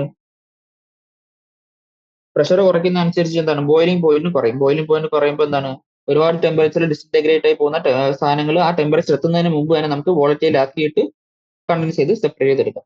ഓക്കെ. ഇനി സ്റ്റീം ഡിസ്റ്റിലേഷൻ എന്താണ്? സ്റ്റീം ഡിസ്റ്റിലേഷൻ എന്ന് പറഞ്ഞാൽ ആ സമയത്ത് എന്താണ് നമുക്ക് വേണ്ട കോമ്പോണൻസിന് 2-3 കണ്ടീഷൻസ് സാറ്റിസ്ഫൈ ആണ്. എന്ന് വെച്ചാൽ എന്താണ്, അത് ഒന്നാമത്തെ കാര്യം അത് വാട്ടർ ഇൻവിസിബിൾ ആയിരിക്കും.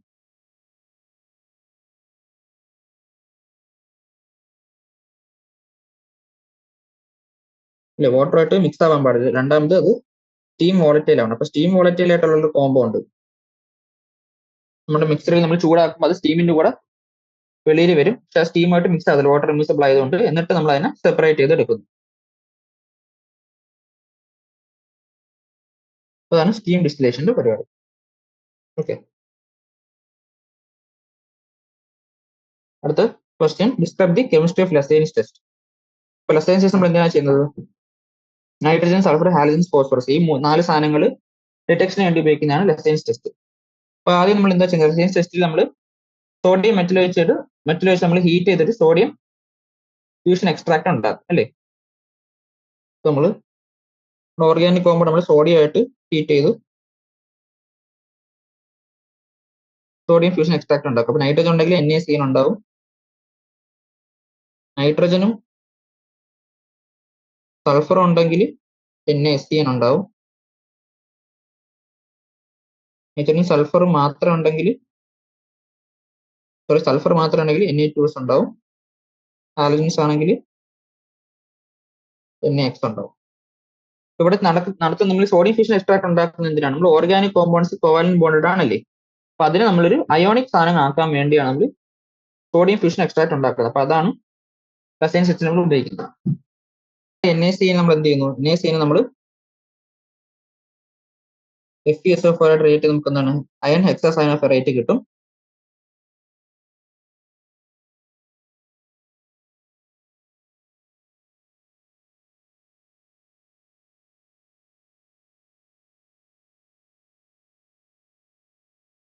അത് ആ അയൺ ഹെക്സാസയനോഫെറേറ്റ് എന്താണ് ഓക്സിഡൈസ് ആയ കുറച്ച് അയൺ ഫെറിക് അയോൺസ് ആയിട്ട് റിയാക്ട് ചെയ്ത് നമുക്ക് ഫെറിക് ഫെറോസയനൈഡ് കിട്ടും അല്ലേ. അത് പ്രഷ്യൻ ബ്ലൂ കളറാണ്. അതാണ് നൈട്രജൻ ഡിറ്റക്ഷൻ ഉപയോഗിക്കുന്നത്.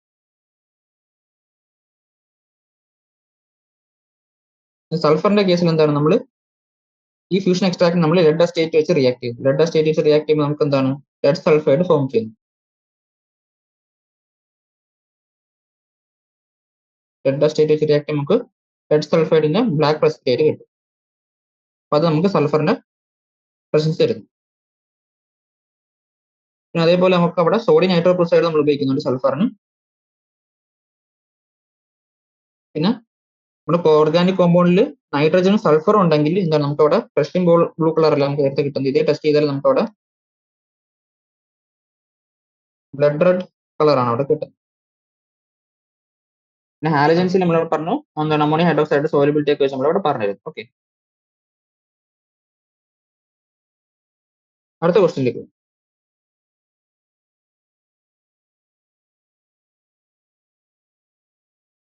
Differentiate between the principle of estimation of nitrogen in organic compound by Dumas method and Kjeldahl's method. അപ്പൊ ഡൂമാസ് മെത്തേഡിൽ എന്താണ് നമ്മൾ ആദ്യം നൈട്രജനിലെ 2 പ്രഷറിലും ടെമ്പറേച്ചർ നമ്മൾ കമ്പയർ ചെയ്തിരുന്നു.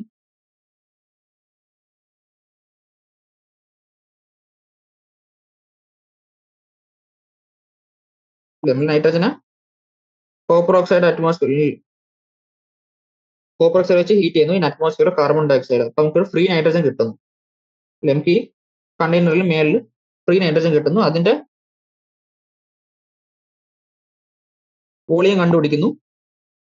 വോളിയം കണ്ടുപിടിക്കുക നമ്മൾ എന്താണ് ഇങ്ങനെയാണ് കമ്പയർ ചെയ്തത്. 22.4 ലിറ്റർ ഓഫ് നൈട്രജൻ ഗ്യാസ് ഉണ്ടെങ്കിൽ അതിനകത്ത് 28 ഗ്രാം ഓഫ് N2 ഗ്യാസ് കാണും അല്ലെ. അപ്പൊ നമുക്ക്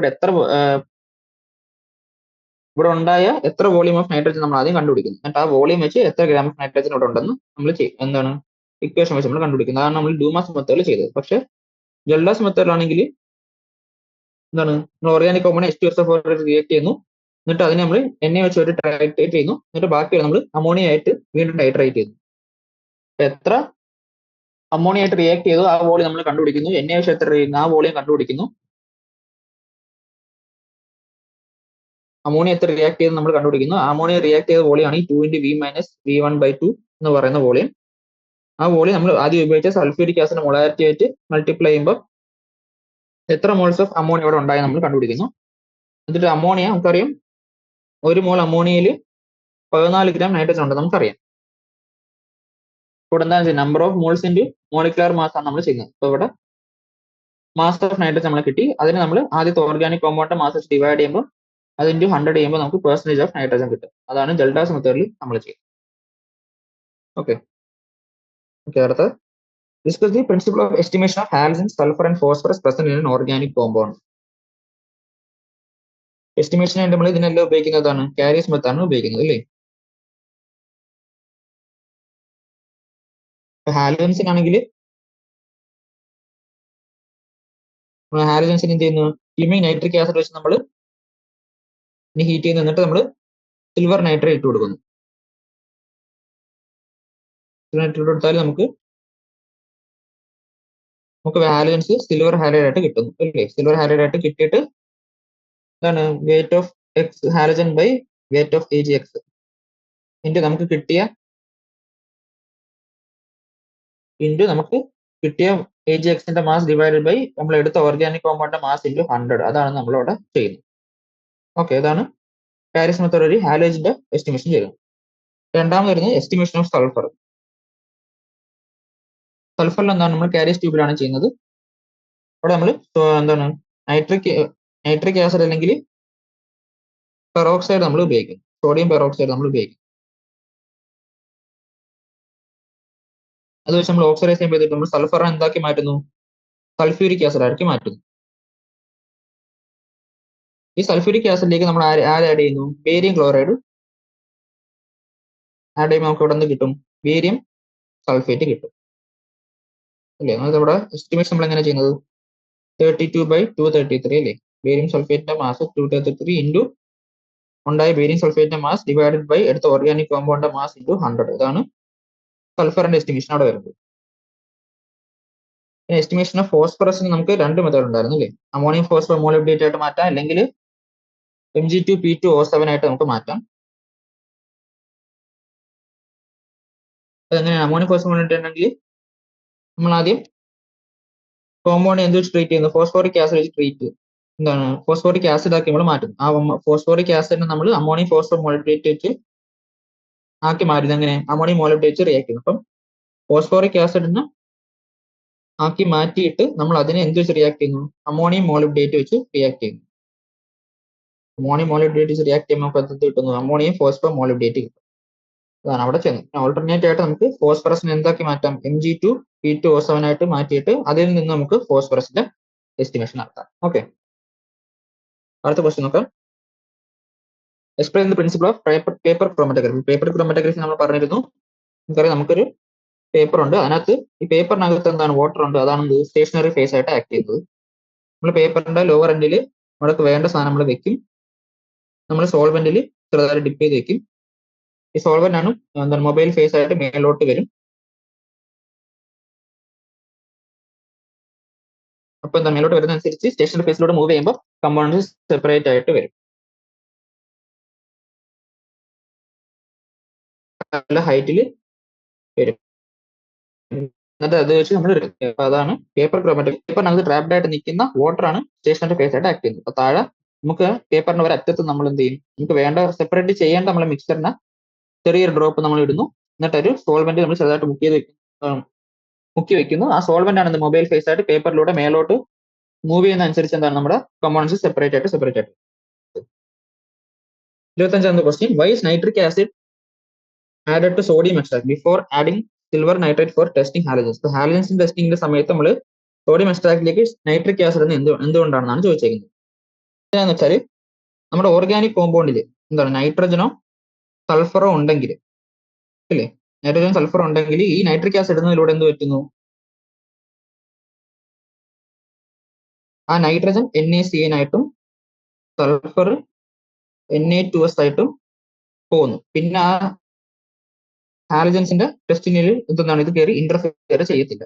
അതുകൊണ്ടാണ് നമ്മൾ നൈട്രിക് ആസിഡ് ഇട്ടിട്ട് നൈട്രജനെ സൾഫറിനെ കളയാൻ വേണ്ടിയാണ് നമ്മൾ ആദ്യമേ അതുകൊണ്ട് നൈട്രിക് ആസിഡ് ഇടുന്നത്. Okay, explain the reason for the fusion of an organic compound with metallic sodium for testing nitrogen, sulfur and halogens. അപ്പൊ നമ്മൾ ഇത് ഓൾറെഡി പറഞ്ഞതാണ്, നമുക്കറിയാം ഓർഗാനിക് കോമ്പൗണ്ട്സിന് എന്താണ് കോവാലന്റ് ബോണ്ട് ആണുള്ളത്. അപ്പൊ നമ്മൾ സോഡിയമായിട്ട് ഫ്യൂസ് ചെയ്ത് കഴിയുമ്പോൾ എന്താണ് ഈ കോമ്പൗണ്ട് സോഡിയം ഫ്യൂഷൻ എക്സ്ട്രാക്ട് എന്ന് പറയുന്ന ഒരു അയോണിക് കോമ്പൗണ്ട് ആണ്. അപ്പൊ നമുക്ക് കോവാലന്റ് കോമ്പൗണ്ടിനെ അയോണിക് കോമ്പൗണ്ട് ആക്കാൻ വേണ്ടിയാണ് എന്ത് ഈ സോഡിയം ഫ്യൂഷൻ എക്സ്ട്രാക്ട് ഉണ്ടാക്കുന്നത്. Name a suitable technique of separation of the components from a mixture of calcium sulfate and camphor. Calcium സൾഫേറ്റും ക്യാംഫറിനെ നമ്മൾ എങ്ങനെ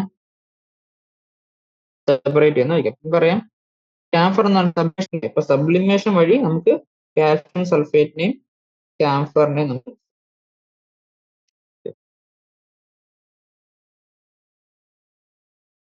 അടുത്ത് explain Y an organic liquid vaporizes the temperature below its boiling point in steam distillation. അപ്പൊ steam ഡിസ്റ്റിലേഷനിൽ നടത്തുന്ന സമയത്ത് നമ്മുടെ organic compound അതിന് ബോയിലിംഗ് പോയിന്റ് താഴെ ഉള്ള ടെമ്പറേച്ചറിൽ എന്തുകൊണ്ട് ബോയിൽ ചെയ്യുന്നു. അപ്പൊ നമ്മൾ കഴിക്കാൻ നമ്മുടെ ഒരു കണ്ടെയ്നറിൽ നമ്മുടെ മിക്സർ ഉണ്ട്, ഈ ഒരു ടീം കൊണ്ടുള്ളത്. അപ്പൊ അത് സ്റ്റീം ഡിസ്റ്റിലേഷൻ നടത്തുമ്പോൾ നമുക്ക് ഒരു സാധനത്തിന്റെ ബോയിലിംഗ് പോയിന്റ് എന്ന് പറഞ്ഞാൽ എന്താണ്, അതിന്റെ വേപ്പർ പ്രഷർ അറ്റ്മോസ്ഫിയർ പ്രഷറിന് ഈക്വൽ ആവുന്ന സമയത്താണ് ഒരു സാധനം ബോയിൽ ചെയ്യുന്നത്. അപ്പൊ നമ്മൾ ഈ കണ്ടെയ്നർ നോക്കുകയാണെങ്കിൽ സ്റ്റീം ഡിസ്റ്റിലേഷൻ നടത്തുന്ന സമയത്ത് ഇവിടെ ആരുടെയൊക്കെ വേപ്പർ ഉണ്ട്, നമ്മുടെ വാട്ടർ വേപ്പറിന്റെ വേപ്പർ പ്രഷർ ഉണ്ട്, നമ്മൾ P1 ആയിട്ട് എടുക്കാം. പിന്നെ നമുക്ക് വേണ്ട സെപ്പറേറ്റ് ചെയ്യേണ്ട കമ്പോണന്റ് വേപ്പർ പ്രഷർ P2 ആയിട്ട് എടുക്കാം അല്ലേ. അപ്പൊ ഇതിന് മേലെ ഈ രണ്ട് വേപ്പർ ഉണ്ട്, അത് രണ്ടും വേപ്പർ പ്രഷറിന് കോൺട്രിബ്യൂട്ട് ചെയ്യുന്നുണ്ട്. ഈ സമയത്ത് ഈ രണ്ടിന്റെയും കൂടെ വേപ്പർ പ്രഷറിന്റെ sum atmosphere pressure P equal ആകുമ്പോഴാണ് ഇത് ബോയിലിംഗ് നടക്കുന്നത്. അപ്പൊ അത് ആ സമയത്ത് നമ്മുടെ P2 എന്ന് പറയുന്നത് എന്തായിരിക്കും, എന്തായാലും P-നേക്കാളും കുറവായിരിക്കും. കാരണം P1 പ്ലസ് P2 ആണ് P ഈക്വൽ ആയത്. അപ്പൊ എന്തുകൊണ്ടും അതിന്റെ നോർമൽ ബോയിലിംഗ് പോയിന്റിന് താഴെ ആയിരിക്കും ഇത് ബോയിൽ ചെയ്യും. Okay, 29th question. Will silver nitrate give reason for your answer? അപ്പൊ CCl4 AgCl ആയിട്ട് ഹീറ്റ് സിൽവർ നൈട്രേറ്റ് തരുമെന്നാണ് ചോദിച്ചേക്കുന്നത്. കാരണം ഇവിടെ തരത്തില്ല, കാരണം നമ്മൾ സോഡിയം ഫ്യൂഷൻ എക്സ്ട്രാക്ട് ഉണ്ടാക്കുന്നതാണ് കോമ്പൗണ്ട് ആക്കാൻ വേണ്ടിയാണ്. സിൽവർ എന്ന് പറയുന്ന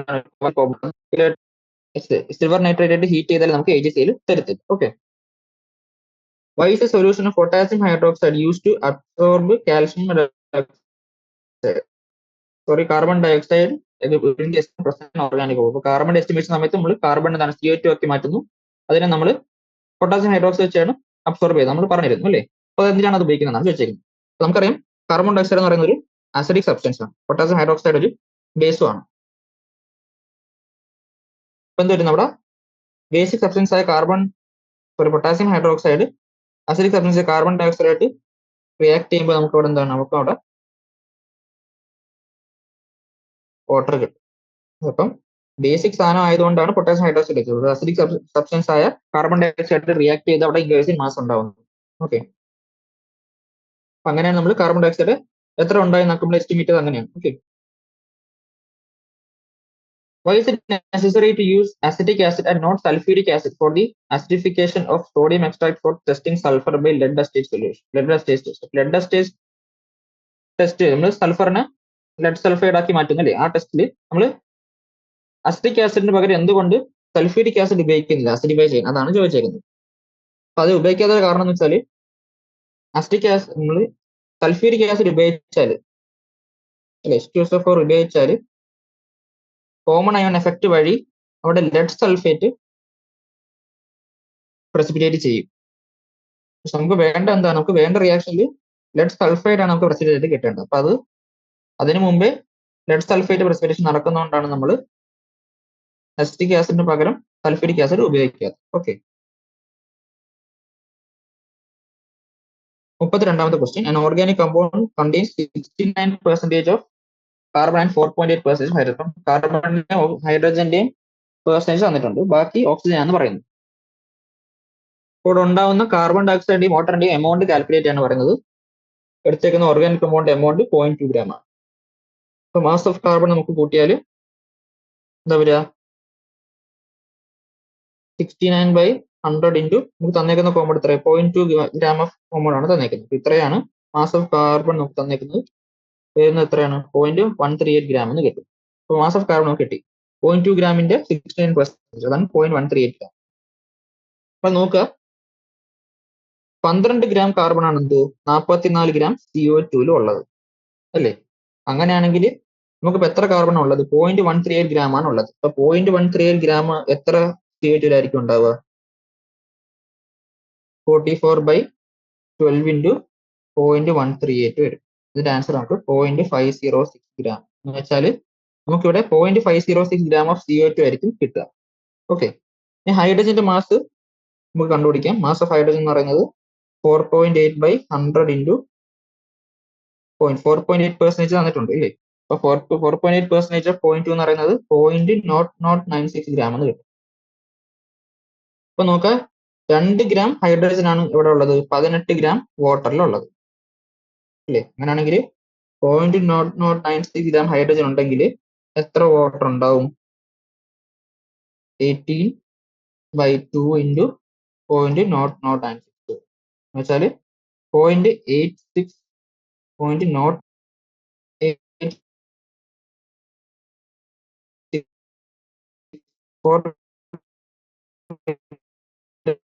gram of water.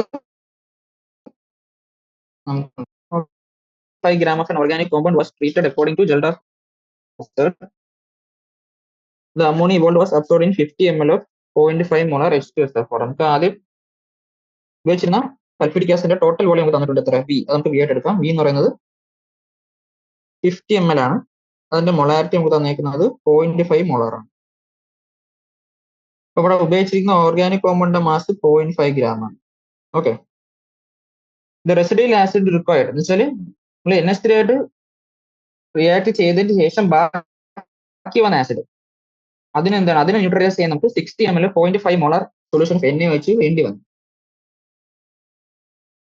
ഓക്കെ, അപ്പം find the percentage composition of nitrogen. അപ്പൊ നമുക്ക് ആദ്യം ഒരു എമൗണ്ട് ഓഫ് H2SO4 ഉണ്ടായിരുന്നു, അതിനകത്ത് കുറച്ച് അമോണിയ ആയിട്ട് റിയാക്ട് ചെയ്ത് പോയി. അപ്പൊ ബാക്കി എത്ര റിയാക്ട് ചെയ്യുന്നു, റിയാക്ട് ചെയ്യാണ്ട് കിടപ്പുണ്ട് നമ്മൾ കണ്ടുപിടിക്കാനാണ് NaOH ആയിട്ട് റിയാക്ട് ചെയ്തത്. അപ്പൊ നമുക്ക് ഇവിടെ NaOH ആയിട്ട് റിയാക്ട് ചെയ്ത വോളിയമാണ് 60 അല്ലേ? അപ്പൊ നമുക്കറിയാം 2 ml NaOH 1 ml H2SO4 ആയിട്ടായിരിക്കും റിയാക്ട് ചെയ്യുന്നത്. കാരണം നോർമാലിറ്റി വെച്ച് നമ്മൾ റിയാക്ട് ചെയ്യുമ്പോൾ 1 mol H2SO4 ആയിട്ട് 2 mol NaOH റിയാക്ട് ചെയ്യും. ഓക്കെ, അപ്പൊ നമുക്ക് പെർസെന്റേജ് ഓഫ് നൈട്രജൻ കണ്ടുപിടിക്കുന്ന റിയാക്ഷൻ ഇക്വേഷൻ നമുക്കറിയാം. എന്താണ്? 14 ഇൻറ്റു റിയാക്ട് ചെയ്ത H2SO4 മോളാരിറ്റി M, അത് ഇൻറ്റു എത്ര എമൗണ്ട് ഓഫ് NH3 ഇവിടെ ഉണ്ടായി, സോറി ഇവിടെ റിയാക്ട് ചെയ്തു, അത് 2 ഇൻറ്റു V - V1/2 ആണ് അല്ലേ? ഡിവൈഡ് ബൈ 1000 എന്തിനാ ഇടുന്നത്? ml നെ ലിറ്റർ ആക്കാൻ വേണ്ടിയാണ്. അത് ഇൻറ്റു M ഇൻറ്റു 100. ഇതാണ് പെർസെന്റേജ് നൈട്രജൻ കണ്ടുപിടിക്കാനുള്ള ഫോർമുല. അപ്പം 14 ഇൻറ്റു 0.5 ഇൻറ്റു 2 ഇൻറ്റു 50 - 60/2 നമുക്ക് 30 വരും ബൈ 1000 ഇൻറ്റു ആദ്യം നമുക്ക് എത്ര എമൗണ്ട് ഓഫ് ഓർഗാനിക് കോമ്പൗണ്ട് തന്നു? 0.5 വരും അല്ലേ? 0.5 ഇൻറ്റു 100 നമുക്ക് സോൾവ് ചെയ്യുമ്പോൾ നമുക്ക് 56% കിട്ടും. അപ്പൊ 56% ഓഫ് നൈട്രജൻ ആണ് ഓർഗാനിക് കോമ്പൗണ്ടിൽ ഉണ്ടായിരുന്നത്. അടുത്ത ക്വസ്റ്റ്യനിലേക്ക് പോവാം. 34th question. 0.3780 gram of an organic chlorocarbon gave 0.5740 gram of silver chloride in Cayley's estimation. Calculate the percentage of chlorine present in the compound. അപ്പം Cayley's മെത്തേഡ് വഴി ക്ലോറിൻ എസ്റ്റിമേഷൻ ആണ് ചെയ്യുന്നത്.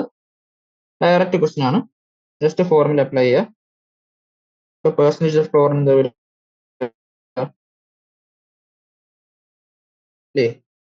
ക്ലോറിന്റെ മാസ് 35.5, അത് ഡിവൈഡ് ബൈ AgClന്റെ മാസ് നമുക്ക് 143.32 അതാണ് വരിക.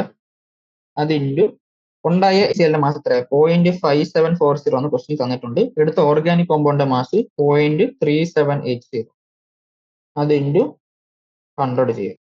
ഇത് നമുക്ക് സോൾവ് ചെയ്യുമ്പോൾ നമുക്ക് 35.9% വരും. ഇതാണ് അവിടുത്തെ ക്ലോറിന്റെ percentage.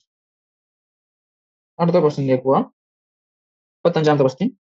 In the estimation of sulphur by Carius method. Same Carius method വഴി സൾഫർ എസ്റ്റിമേഷന്റെ ആണ്. അപ്പോൾ നോക്കാം, നമുക്ക് തന്നേക്കുന്ന ഓർഗാനിക് കോമ്പൗണ്ട് മാസ് 0.468, ഉണ്ടായി ബേരിയം സൾഫേറ്റ് മാസ് 0.668. ഇപ്പൊ പെർസെന്റേജ് സൾഫർ എന്താ വരിക?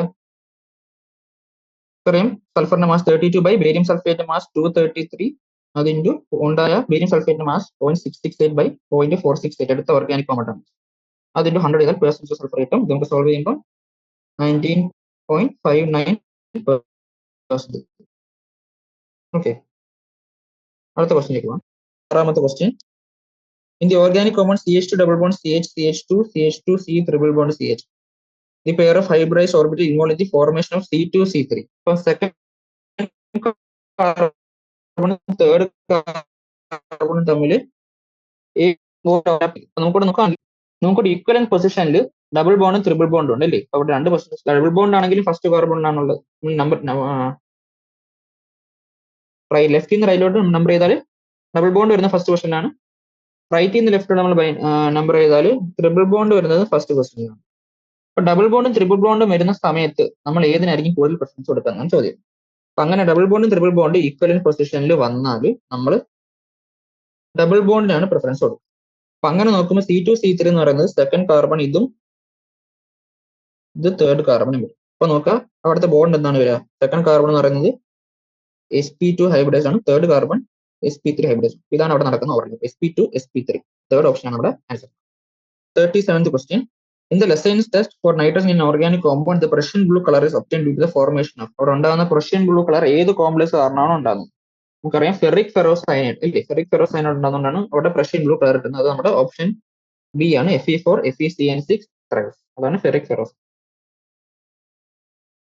38th question. Which of the following carbocation is most stable? ഏത് കാർബോക്കേറ്റൺ ആണ് ഏറ്റവും സ്റ്റേബിൾ ആണ് ചോദിച്ചേക്കുന്നത്. First option CH3 thrice C CH2 plus. Second option CH3 thrice C plus. Third option CH3 CH2 CH2 plus. അപ്പോൾ കൂടെ 4 കാർബോക്കേറ്റൻസ് തന്നിട്ടുണ്ട്. ഇതിനകത്ത് ഏറ്റവും സ്റ്റേബിൾ ഏതാണെന്നാണ് ചോദ്യം. അപ്പൊ നമ്മൾ കാർബോക്കേറ്റന്റെ സ്റ്റെബിലിറ്റി പറഞ്ഞാൽ പഠിച്ചാണ്. ടെർഷറി കാർബോക്കേറ്റൻ ആയിരിക്കും ഏറ്റവും സ്റ്റേബിൾ, പിന്നെ സെക്കൻഡറി, പിന്നെ പ്രൈമറി, പിന്നെ മീഥൈൽ കാർബോക്കേറ്റൻ. ഇതാണ് നമ്മൾ കാർബോക്കേറ്റന്റെ സ്റ്റെബിലിറ്റി ഓർഡർ പറഞ്ഞത്.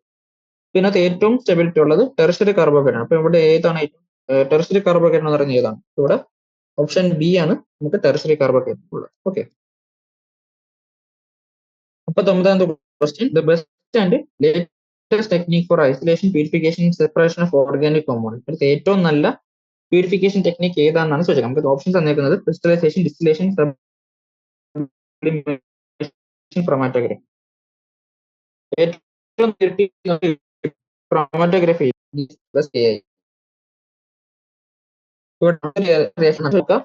സബ്സ്ട്രേറ്റിൽ ഐ ഉണ്ടായിരുന്നു. അപ്പൊ എന്താണ് ഇവിടെ ജസ്റ്റ് അവരുടെ സബ്സ്റ്റിറ്റ്യൂഷൻ എന്നല്ലേ, OH മാറി OH കയറി പകരം ഐ ഇറങ്ങി. OH പകരം അയഡൈഡ് അയൺ അവിടെ നിന്ന് ഇറങ്ങി. അപ്പൊ അതാണ് സംഭവിച്ചത്. നോക്കുകയാണെങ്കിൽ സബ്സ്റ്റിറ്റ്യൂഷൻ റിയാക്ഷൻ ആണ് നടന്നത്. സബ്സ്റ്റിറ്റ്യൂഷൻ റിയാക്ഷൻ ആണ് നടന്നത്. നമ്മൾ ഓപ്ഷനിൽ നോക്കുമ്പോൾ ഇലക്ട്രോഫിലിക് സബ്സ്റ്റിറ്റ്യൂഷൻ ഉണ്ട്, ന്യൂക്ലിയോഫിലിക് സബ്സ്റ്റിറ്റ്യൂഷൻ. അപ്പം OH-ഉം ഐയും അത് ഏത് കാറ്റഗറിയിലാണ് വരുന്നത്? OH ഗ്രൂപ്പ് എന്ന് പറഞ്ഞാൽ ലോൺ പെയർ ഓഫ് ഇലക്ട്രോൺസ് ഉള്ളതാണ്. അയഡിൻ എന്ന് പറഞ്ഞാലും ലോൺ പെയർ ഓഫ് ഇലക്ട്രോൺസ് ഉള്ളതാണ്. അപ്പൊ ഇലക്ട്രോൺ റിച്ച് ആയിട്ടുള്ള സ്പീഷീസ് എന്ന് പറയുന്നത് എന്തായിട്ടാണ് ആക്ട് ചെയ്യുക? ന്യൂക്ലിയോഫൈൽ ആയിട്ടാണ് ആക്ട് ചെയ്യുക അല്ലേ? അല്ലെങ്കിൽ ന്യൂക്ലിയസ് ഡൗൺ സ്പീഷീസ്, പോസിറ്റീവ് ചാർജിന് തേടി പോകുന്ന ആൾക്കാരാണ്. അപ്പൊ അങ്ങനെ നോക്കുമ്പോൾ ഇത് നടന്നിരിക്കുന്നത് ന്യൂക്ലിയോഫിലിക് സബ്സ്റ്റിറ്റ്യൂഷൻ റിയാക്ഷൻ. ഇത്രയേ ഉള്ളൂ ഈ ചാപ്റ്ററിലെ ക്വസ്റ്റ്യൻസ്.